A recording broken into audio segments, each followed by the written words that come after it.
In this video, we'll try to understand what is the use of is keyword and as keyword in C#.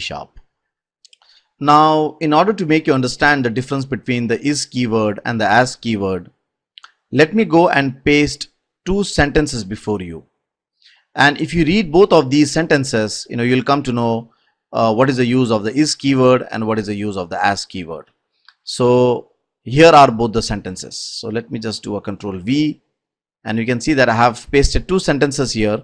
And if you read both of these sentences, you'll come to know the difference between the is keyword and the as keyword. So if you read the first sentence carefully, it says that is str1 variable type of string. So the is keyword is useful when you want to check if two objects are of the same type or not. Look at the second sentence. Can we convert str1 string as an object? So the as keyword is useful when you want to typecast object from one type to the other type. So let's first demonstrate the is keyword. So for example, now let's say I have something like this: object x is equal to, or let's say object str1 is equal to Shiv. Okay, so I can say here if str1 is string, then do something. And I'll just put a console.writeLine here saying this is of same type. Okay, so now if I go and run this program, so let me put a debug point here. So if I go and run this, so there my application is running. So you can see that it goes here, and because str1 is of type string, right, you can see this is true, and it goes inside this if condition, right? In case I go and do something like this, in case I say that this is, let's say 1 2 3 4, like this, okay, and if I go and run this, now the str1 is of type number, right? So if I go and say if here, you can see he does not go inside this if condition. Why? Because the str1 is now of a type number, right? So the is keyword is useful when you want to check if the variables are of the same type or not. Now for the demonstration of the as keyword, so for example, now let's say this str1 is a string, right? So the as keyword helps you to convert an object from one type to the other type. So for example, now this is actually a string, right? But this str1 is an object type. So let's say I can do something like this. I can say a string x is equal to convert this str1 as a string. So this str1 is an object, right? But because of this as keyword, he will try to convert this str1 into a string. So if I go and run this program here, so if I just click on start here, remember the str1 is an object, because my naming convention is bad here. I've kept the name as str, but this str1 is actually an object. Okay, so there it goes. And if I say do this conversion, right, you can see now the x has the value Shiv, right? So the as keyword is helpful when you want to convert a object from one type to the other type.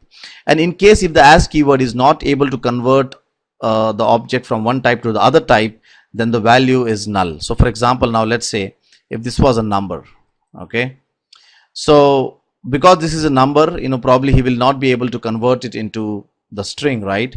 So the x will be null. So if I go and run this, if you take this condition at this moment, so if you see here, now this str1 is actually a number, right? A pure number. It is not a string. So what will happen is this x will have null values. So in case the as keyword is not able to convert the type from one object to the other type, right, he will actually return null. Right, so that was a very simple demonstration of the is keyword and as keyword. So next time, if you're getting confused, just remember these two sentences. The is keyword is helpful to check if the object is of that type or not, and the as keyword is helpful if you want to convert the object from one type to the other type. Thank you so much. In this video, we'll try to understand what is the difference between getType and typeof function in C#. Now C# is an object-oriented programming language. So in other words, when you're coding in C#, right, you would be using classes and objects like anything. And there would be instances where you would like to go and compare if the object types or if the class types are same or not. What do I mean by that? For example, now you can see over here I have two classes. One is called as a customer class and the other one is the supplier class. And now let's say I go ahead and I create some couple of objects over here. Let's say I go and create customer obj1 equal to new customer, customer obj2 equal to new customer, right? And let's say I create a supplier object here saying supplier obj3 equal to new supplier, right? Now let's say down the line somewhere in your code below you'd like to go and compare if the type of obj1 is it equal to obj2, right? Or is the type of obj1 equal to obj3, right? So you'd like to go and compare if these types are same or not. So you can see that obj1 and obj2 are of same type because they belong to the customer class, but obj3 it is not of the same type, it belongs to the supplier class, right? So what I'll do is, let me go here and write the code of comparison of how we can go and compare obj1 with obj2 type and how we can go and compare obj1 with obj3 type. So to get the type of an object, we have something called as the get type function. So what I can do over here, I can say here console dot. So for example, if I want to compare obj1 with obj2, I can say if obj1 dot get type is it equal to obj2 dot get type. So if both of these types are same, I'll say here console dot write line same, or else it is different, right?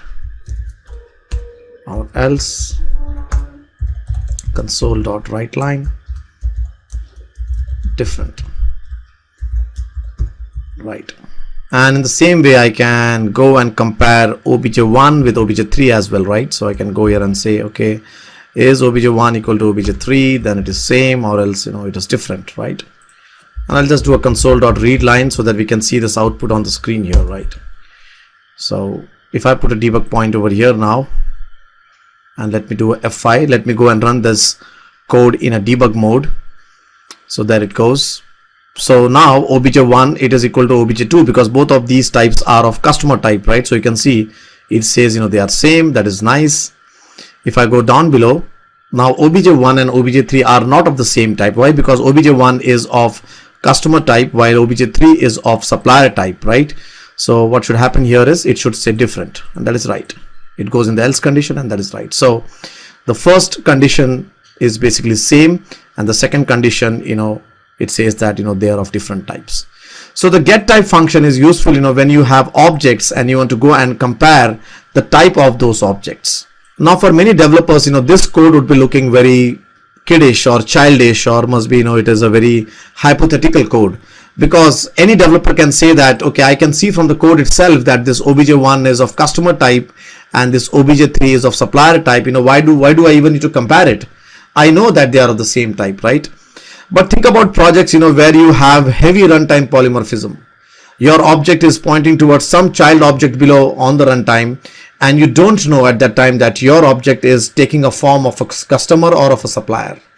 So for those kind of situations where you want to go and check the type, right, this is the only way to do it, right? So must be in this code because you see on the screen itself that customer is of customer type and supplier is of supplier type, it is fine, but when you talk about runtime polymorphism, right, where the objects can take different types or different shapes, right?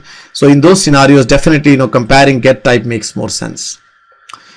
So that was a simple example of get type. Now what I'll do is, let me go and tweak this situation a bit. So what I'm going to do is I'm going to go and delete all of this, okay, and I'm going to go and delete all of this. So here we have only one object, that is obj3, which is of supplier type. Now I want to go and compare that this object, is it of customer type by any chance, right? And if you see in this scenario, I don't have a customer object where I can use a get type and compare. So what do I do?